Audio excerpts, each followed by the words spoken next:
სკრინინგ პროგრამები კახეთში დაავადებათა კონტროლის სამსახურმა რბავე მუნიციპალიტეტში სიმსივნური დაავადებების გამოვლენის მიზნით სკრინინგული კვლევები ჩაატარა. მოსახლეობის აქტივობა საკმაოდ მაღალი იყო, მათ შესაბამისი კონსულტაციებიც გაიარეს აქციის ფარგლებში რეგიონში გამოვლინდა B, C და HIV ინფექციის შემთხვევებიც.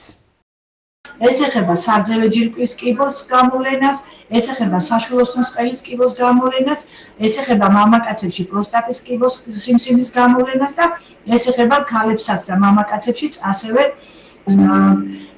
კოლორექტული სიმსივნის გამოკვლევას. ეს იგივე გახლავთ მსხვილი და სწორი ნაწლავის სიმსივნის ძეულ გამოვლენას.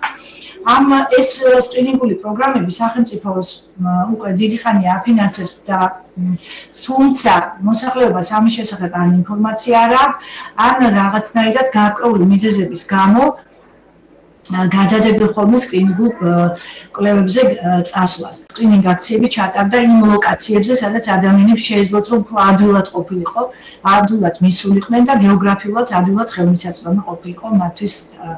ასევე ჩვენ ვთხოვეთ ადგილობრივ მუნიციპალიტეტებს, მერიებს, რომ დახმარებოდნენ მობილიზებაში მოსახლეობის, ასევე საზოგადოებრივი ჯანდაცვის მუნიციპალურ ცენტრებს. ყველა კახეთის რბავე მუნიციპალიტეტში ჩატარდა ასეთი სკრინინგული პროგრამები. ძალიან კარგი მობილიზება იყო.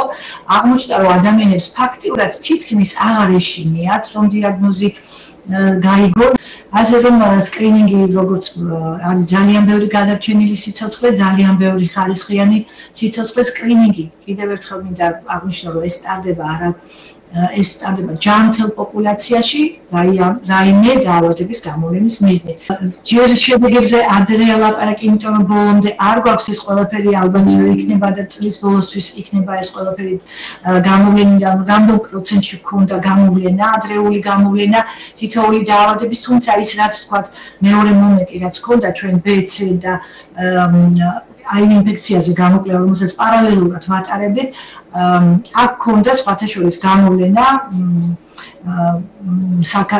მაგალითად HIV ინფექციის ერთი შემთხვევა ამის ფარგლებში კახეთში გამოვლინდა, საქართველოში 4 ახალი შემთხვევა ამ აქციის ფარგლებში გამოვლინდა. ასევე B ჰეპატიტზე კახეთში 8 ახალი შემთხვევა გამოვლინდა, რომელიც აიცოდა ადამიანმა და შესაბამისად გადავამისამართეთ კურნალობაზე მოგხსენებათ B ჰეპატიტზეც უკვე სახელმწიფო სრულიად აფინანსებს როგორც კვლევას, ასევე კურნალობასაც. C ჰეპატიტიც იქნა გამოვლენილი.